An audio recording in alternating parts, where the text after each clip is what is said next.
Bom dia, meus irmãos, paz do Senhor Jesus, chegando aqui para um breve momento de sabedoria. Em 1 Samuel, capítulo 13, versículo 14, a Bíblia nos mostra quando Samuel ele foi repreender Saul e entregar para ele a notícia de que Deus havia rejeitado o seu reinado, o seu ministério e todo o seu serviço. Isso porque ele estava prestando um desserviço ao Senhor, desobedecendo inúmeras ordens e agindo conforme a sua própria vontade e não conforme a própria vontade de Deus. Em contrapartida, Deus já o notificou que havia encontrado, havia separado para aquele propósito, para aquele lugar, um homem segundo o seu coração. Aquela notícia caiu como uma bomba nos corpos de Saul. Claro, ele era o rei. Ele era o rei não colocado ali pelo próprio Deus, mas sim pelo povo. Mas ele era o rei. E chega uma notícia de um profeta, ou seja, a notícia veio direto do trono de Deus. O próprio Deus o havia rejeitado e escolhido alguém de acordo com a vontade de Deus. Saul não era segundo a vontade de Deus, era segundo a vontade do povo. E Deus agora falou assim, não, agora vai ser da forma que eu quero. Eu vou colocar alguém aí segundo o meu coração, segundo a minha escolha, segundo o meu beneplácito, ou seja, segundo a minha vontade, sou eu quem quero. E Samuel começa a ir ali até a casa de Jessé, unge Davi, e de Davi os próximos 13 anos que vem começam a caminhar para o trono, porque ele não assumiu imediatamente, obviamente que Saul era tipo os governantes ditadores que nós temos aqui no nosso presente século, onde para sair só quando morre, ou quando prende, ou quando captura, ele não entrega, ainda que ele seja destituído legalmente, ainda que ele seja ali afastado legalmente, ele não sai. Ele só sai quando alguém vai lá e captura, ou quando morre, enfim. Não quero entrar em detalhes sobre isso, mas o fato é, Deus havia escolhido um novo rei. Deus havia ungido, consagrado um novo rei. Esse rei, nós começamos a observar a história dele, ele era um matador de gigante, valente, guerreiro. E também, ao mesmo tempo, ele tinha a sensibilidade de ser um poeta, pois o mesmo escreveu inúmeros salmos, os quais eu e você podemos ler hoje aqui na nossa casa através da Bíblia Sagrada. Ele era um hábil instrumentista, porque a Bíblia também narra que quando Saul era atormentado por espíritos imundos, o próprio Davi ia até a presença de Saul para entoar alguns cânticos ali em sua harpa e o espírito se afastava de Saul.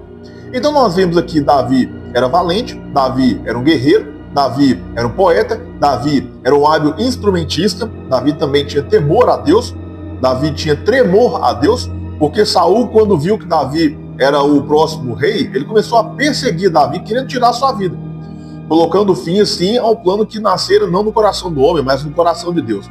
Em todas as ocasiões, o Senhor o livrou. Davi, por algumas vezes, teve a oportunidade de matar Saul, mas não o fez, porque ele entendia que o Saul era o ungido do Senhor. Então, por temor a Deus, ele não fez o que ele poderia ter feito. E eu acredito que isso não lhe seria imputado por crime, uma vez que ele estava agindo em legítima defesa.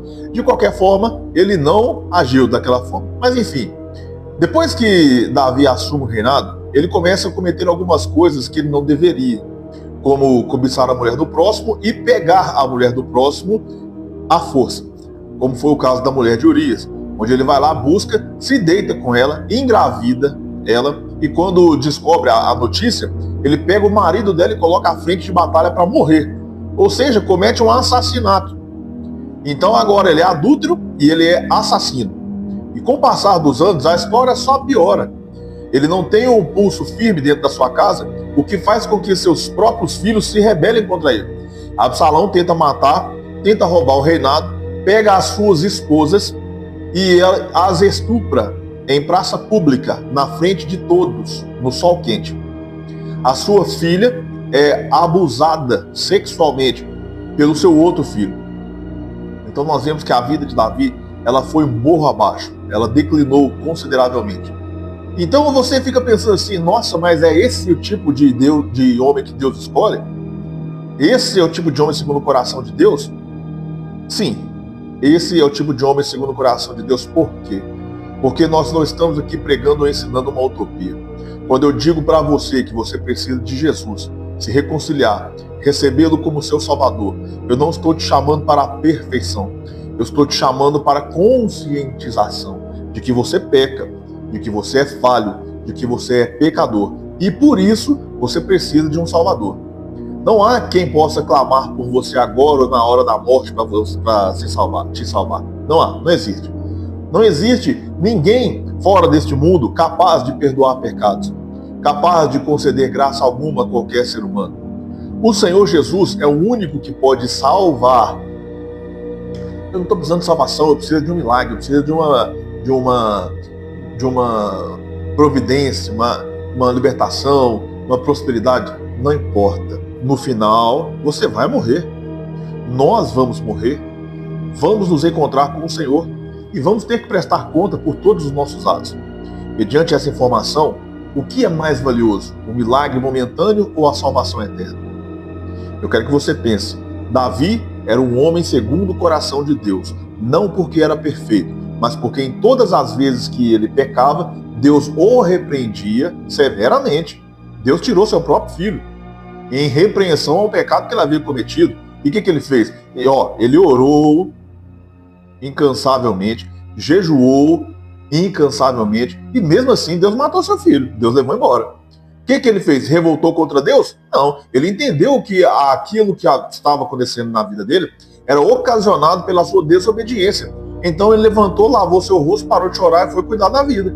Ah, mas você parou de chorar? Não, menino. Quando estava vivo eu orei, eu chorei, eu jejuei. Agora que morreu não há mais nada a fazer. Eu preciso dar continuidade. Talvez você fique preso a problemas do passado, a frustrações do passado, as situações que ocorreram no passado e elas têm tido poder sobre a sua vida de afetar até hoje negativamente. Coloque uma pedra naquilo que passou e comece hoje uma nova vida, lavando seu rosto, colocando uma boa roupa e olhando para frente. Esse é o propósito de Deus para mim, esse é o propósito de Deus para você. Esse foi o nosso momento de sabedoria de hoje. Não precisa ser perfeito, mas precisa aprender com seus defeitos. Precisa aprender com seus erros e permitir que o Senhor te guie numa nova jornada, numa nova história, assim como fez Davi. Amém? Da linhagem de Davi veio o Cristo. Da linhagem de Davi veio o Salvador da humanidade. Essa é a proposta. Talvez da sua linhagem saia um pregador, saia um ministro de louvor, saia alguém que coopere de alguma forma com o reino de Deus para a sociedade, para a sua família. Não importa seu passado, porque da linhagem do Cristo, antecede o Cristo quem? Davi, e se você continuar olhando para trás, Raabe, a prostituta. Também o sangue de Raabe está lá em Davi, lá em Salomão, lá em Jesus. Seu passado não importa, desde que você decida o abandonar e abraçar o novo de Deus. Amém? Esse foi o nosso momento de sabedoria. Eu espero que Deus tenha falado com você. Um bom dia, a paz do Senhor.